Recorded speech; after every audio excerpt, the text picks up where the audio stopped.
perhaps all of you guys think that you're normal, but you're really not. To come here, it's a strange place. A lot of people, even at Hillsdale, who are familiar with the Institute, think you guys are really wacky, right-wing people.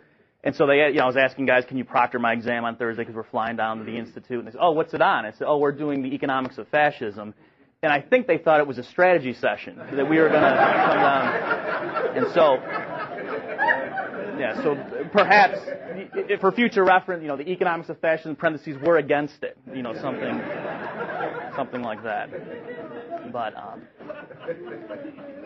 so today I'm talking to you about the cry for security, and as you can imagine, what I'm going to focus on is it's a trend that both left and right have noticed, but as is so often the case, they can tell when the other side is doing this tactic, and they don't realize that they themselves are doing it in the same way. And of course, what I refer to is that the population gets scared either about economic insecurity or physical insecurity, and then the government promises to protect them in exchange for some of their traditional liberties.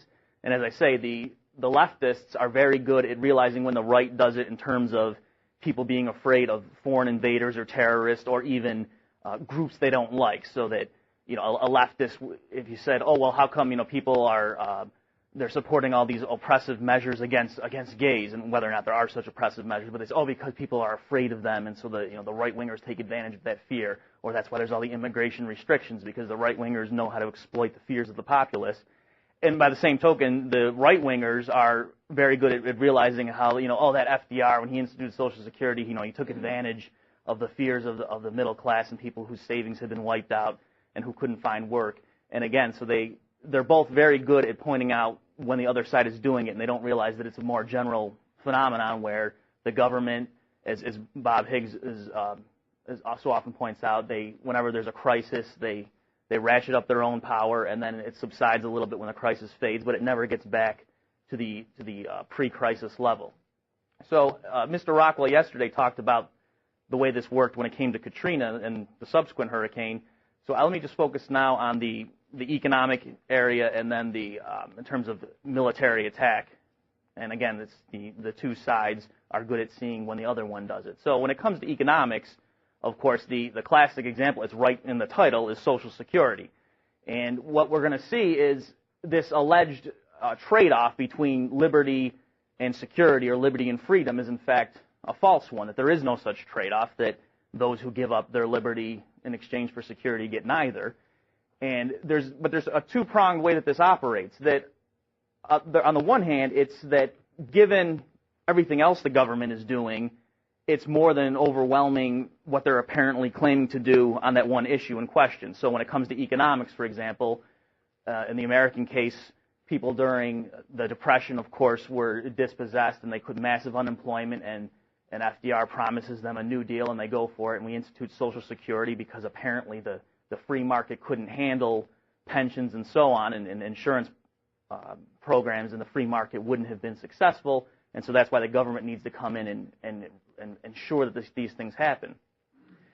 But when you inquire, well, why was there so much insecurity in the first place? Of course, if you subscribe to the Austrian view, it was because of prior government intervention. So it wasn't as if the government, as the standard tale goes, was completely laissez-faire up until FDR swept into office, and then fortunately, at long last, he stood up to these laissez-faire economists. That, of course, is completely wrong. That if you're an Austrian economist, the reason we were in the Depression in the first place was the prior credit expansion of the 20s and then the subsequent and inevitable bust. And then, of course, the Smoot-Hawley tariff and jawboning, keeping up the wage rates, and other sorts of government interventions, all the New Deal policies beyond just Social Security were making the situation worse. And so the insecurity, the thing that the government was trying to fix with its Social Security legislation, was itself due to prior government actions. But that even, to focus on that, I mean, it's an important point, but that concedes too much. It makes it sound as if the government really is helping, at least on those particular issues where it's claiming to deal with the insecurity. But of course, that's not even true, even that minor claim, that the Social Security program does not make us more secure.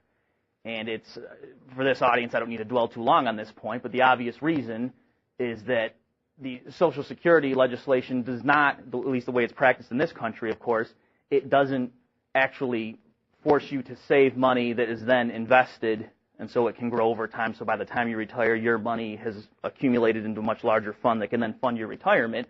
No, you are forced to save so that the government can spend in the current period. And so there is none of the benefits of saving can be realized in the aggregate.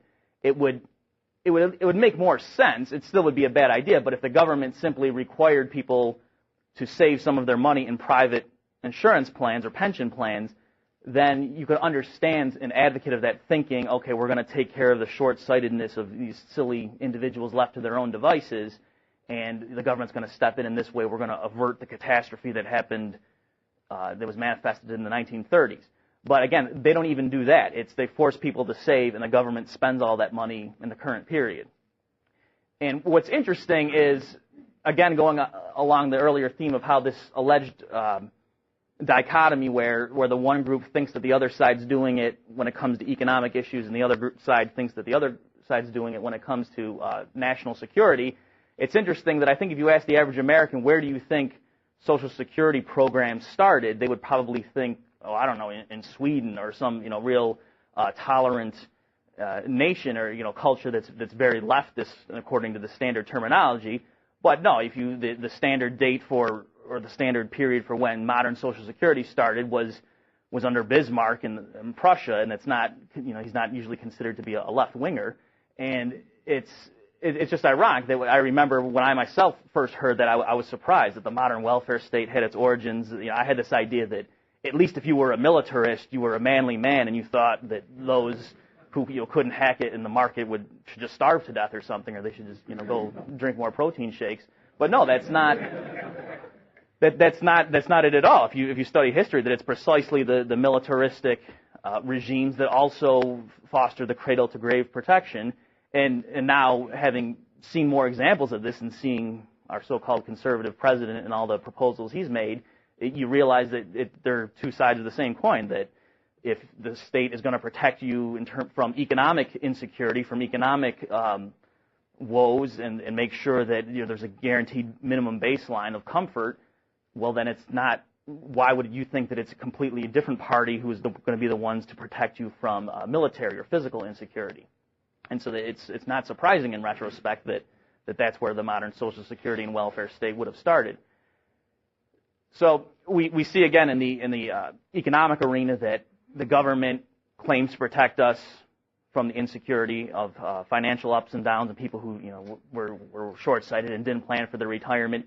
And of course, just to us it's so obvious, but we should just repeat it anyway, that the very idea that politicians in Washington are going to be much more responsible with the care of funds and not be profligate spenders, and that we can't trust private individuals to look out for their own welfare, but we need to entrust those funds to the people in Washington. It's just absurd, but yet that's the typical understanding. And again, it's the insecurity in the first place was caused by prior government action, and then the alleged means to combat it also only makes the problem worse.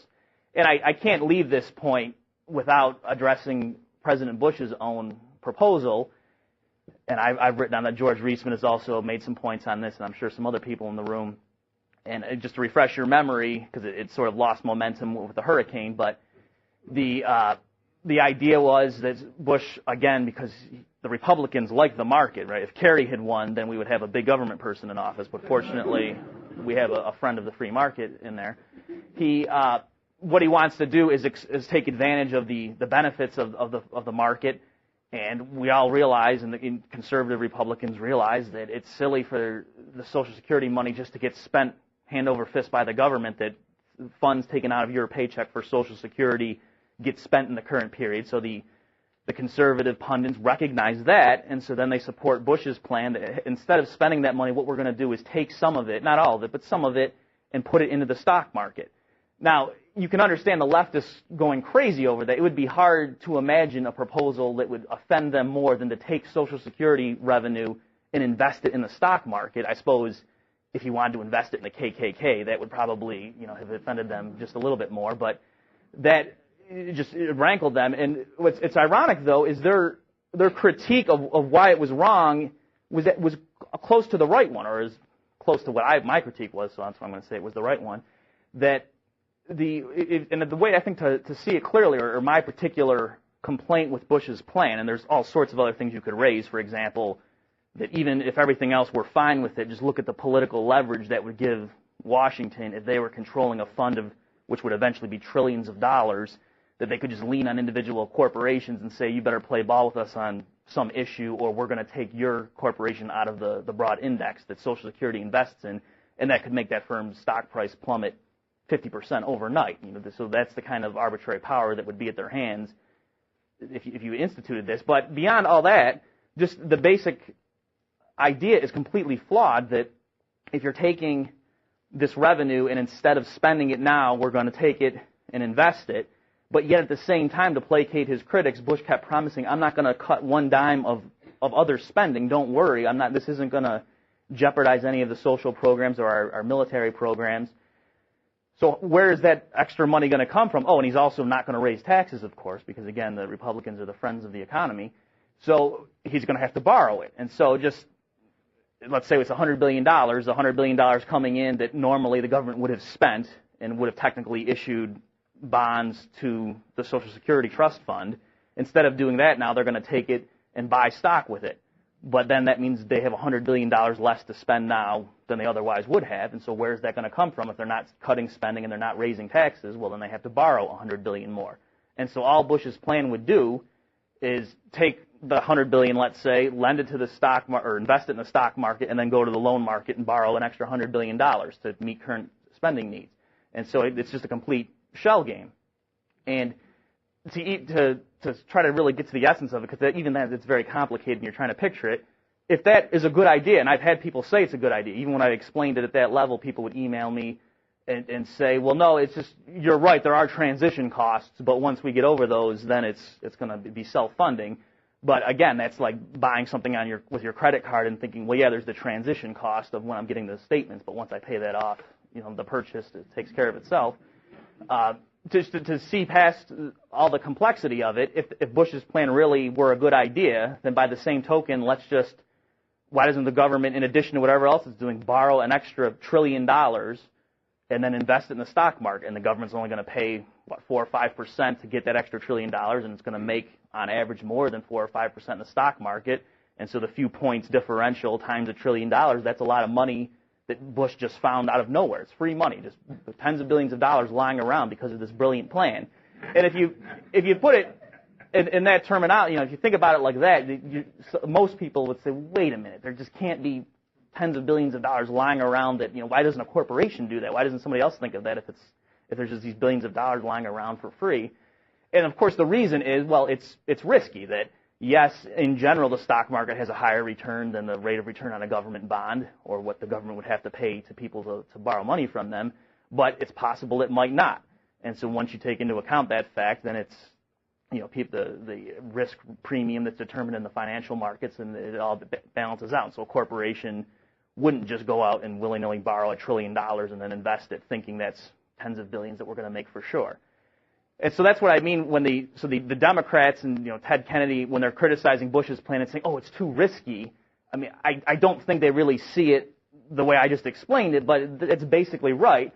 But then, as always, they draw the wrong conclusion and they say that's why we need to have the government guarantee all these things, because that's not risky. That it's certain that the government, you'll have your Social Security money if the government provides it for certain. Whereas if you rely on the private stock market, it's uncertain, volatile returns. All right, so I should move on to the physical military side. And it's the exact same thing, but now it's typically the leftists who are the ones to correctly diagnose what the right wingers are doing, and they take advantage of the insecurity of the population, and they give up their liberty. And again, the trade-off is a false one, that it's not true if only we would be willing to submit to less freedom or fewer civil liberties, that therefore at least we wouldn't be at the mercy of these terrorists. And again, it's also the case that the general climate of insecurity is caused not by just nature or just that's the way things are, but it's rather caused by previous acts of the government. And again, even if you put that aside and you say, okay, what about the specific measures to protect us that the government's recommending? No, even those themselves keep us less safe. And just to motivate this, let me quote from my friend Jonah Goldberg, who he has the benefit of, he once called me in print a no-talent ass clown, and that offended me because I'm not a clown, so that was really, I took that personally. So he had this article called "Clinching the Cliches," and this was back, my response to it was October 23rd, 2001, so it must have been before then. And what he was doing was he was going through, I kid, but he's a clever guy, and he was making fun of the typical left-right arguments on this issue about giving up liberties or not. And so clinching the cliches was him going through and taking these typical statements and making fun of them. So for example, so this is Jonah talking, this is what he's quoting, the conventional wisdom. If we change our way of life, they will have won. And then Jonah responds to this cliche. Actually, this has it exactly backward. If we don't change our way of life, they will win because we will remain unprepared for more attacks.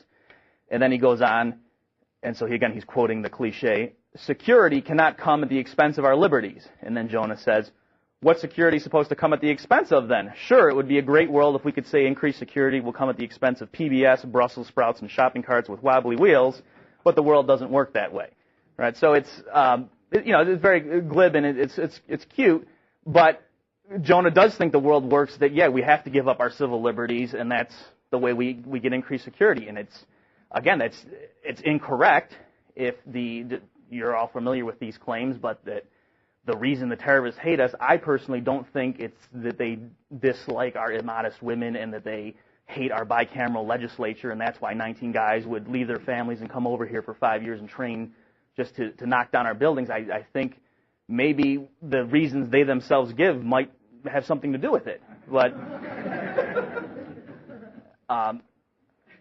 and so and again, I still can't quite get around that the terrorists, they say that they think we're imperialist and they don't want us invading other countries, and so the way we're going to defeat them is to invade other countries, and on the basis of things that turn out to be false. And I know that we keep bringing that up, but I think it's important.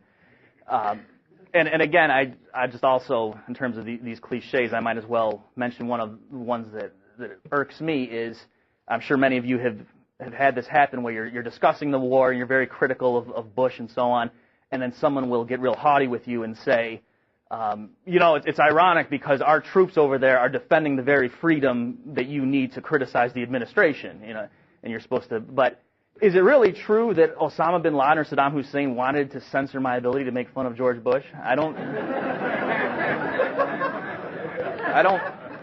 think that's what their goal was, but in any event, fortunately, the troops are over there making sure I can criticize the federal government.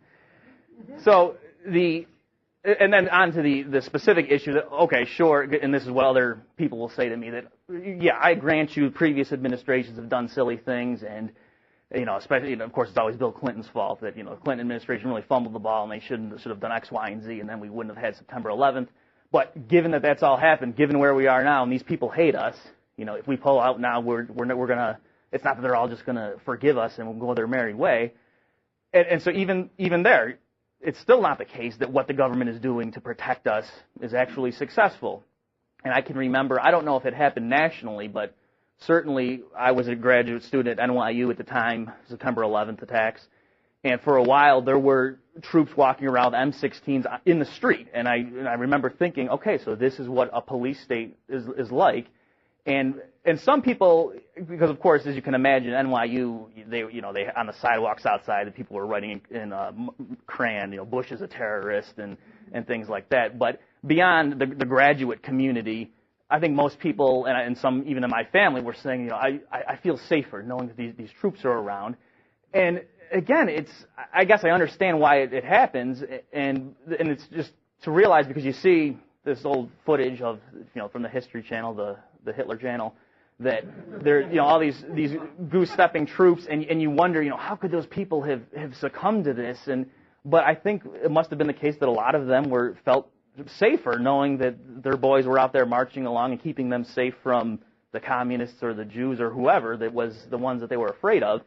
And we look at these German soldiers dressed, and it scares us, but that's because we weren't Germans in 1942 over there. Whereas now we see Americans dressed up, and that's not nearly as scary to us, but certainly the weapons they carry can kill as well. And so again, the issue that, are these measures keeping us safer? And of course they're not. And the troops, I don't understand what they were guarding against. They had troops with M16s in the airport at the security checkpoint.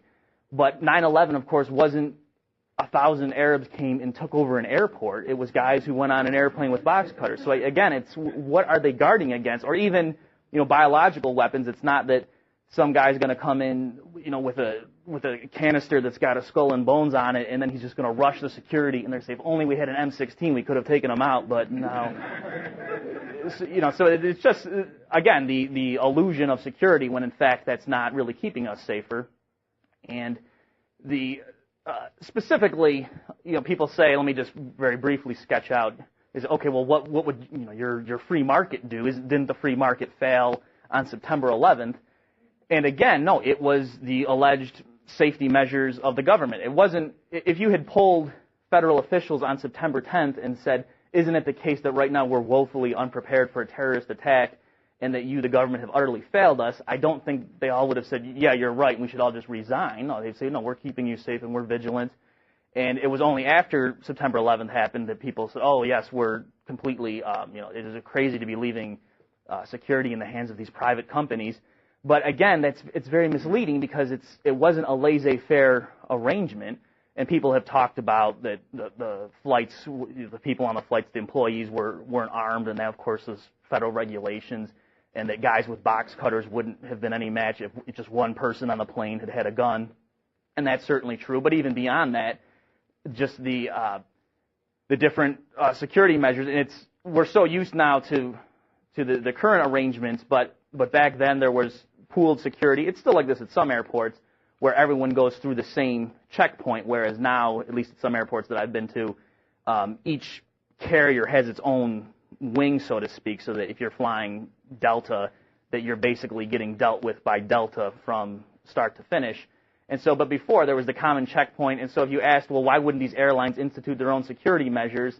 Well, there would be a free riding problem, and that, why would we spend millions of dollars ramping up our security if that meant all of our competitors who are also using these gates would also benefit from it? And of course, the government has its own uniform policies, and that's something too that people overlook. That strictly speaking, it wasn't that the hijackers snuck through security; they were allowed to bring box cutters on planes on September 11th. All right, so it wasn't that the private person was asleep at the television screen when their cargo went through the X-ray machine or what have you. And so it's the market mechanism certainly would have been able to do a better job. Can we say it would have been perfect? No, we can't say that. But as again, Mr. Rockwell pointed out with the operation of FEMA yesterday, that when the government fails, what happens? Are there massive layoffs, and does the government say, okay, we botched this one, let's let the free market handle the next occurrence? No, of course not. The exact opposite, that the federal government gets more power. And when regular people hear that, it sounds very cynical, and I personally don't think that every last person in the entire federal government is out to steal civil liberties and give as much power to the government as possible. But certainly, just looking at the incentive structure and who gets promoted and what sort of policies get perpetuated, it's not a coincidence that the things that tend to make government grow are the ones that are going to persist over time. And so, again, in the economic arena, we see the same pattern, that there's an insecurity. The government comes and promises to protect us, and yet it caused the insecurity in the first place and fails to protect us and diverts private energies away from the things that really could have helped us, that private money that could have gone into pension funds and true savings is now being siphoned off and spent by the government because of Social Security legislation and other such measures. And then when it comes to private security, the government, through its own foreign policy adventures, has created this climate of hatred against us so that people are willing to devote their lives to inflicting as much pain on Americans as possible. And then the government, to try to protect us, does more of the same and attacks countries that, in retrospect, didn't have anything to do with the initial provocation, and then institutes all sorts of measures that fail to keep us safe. There's anecdotes about some college students sneaking box cutters onto a plane well after the new federalized airport security measures and so on. And so it's not the case that even with all this federal presence, at least now we're safe.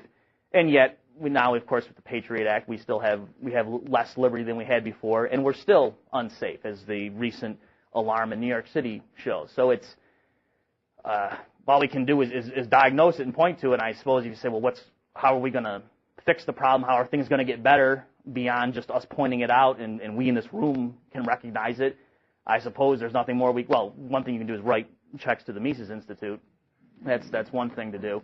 But beyond that, all I guess we can do is just let people know that we ourselves don't agree with it. And I think there is the approval for the, support our troops and the war. I think that even with the falling poll numbers, I think there's actually less support for that than you would normally think.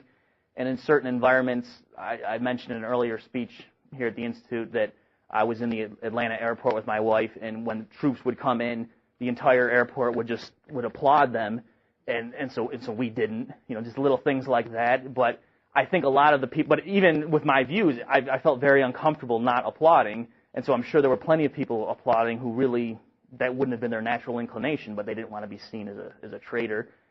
Or we were in our church, and there was a video on the anniversary of September 11th just showing the firefighters and people jumping out of buildings, and it was put out by Fox, incidentally, this video, and showing President Bush. It was music playing, and so you could just see him talking, and then at the end a guy in the back gets up and starts applauding, and I really don't know what he was applauding, because it was just a documentary, but and we remain seated, of course, and so I mean, just little things like that is all I can recommend to try to show that you don't give your support to what's going on, and at least if nothing else, later on when your children or grandchildren ask you because I think in the history books it's going to be clear when enough time has passed that this whole episode was crazy. At least you can say, well, I wrote letters to the editor and I certainly didn't applaud, and that's maybe the best we can hope for. Thank you.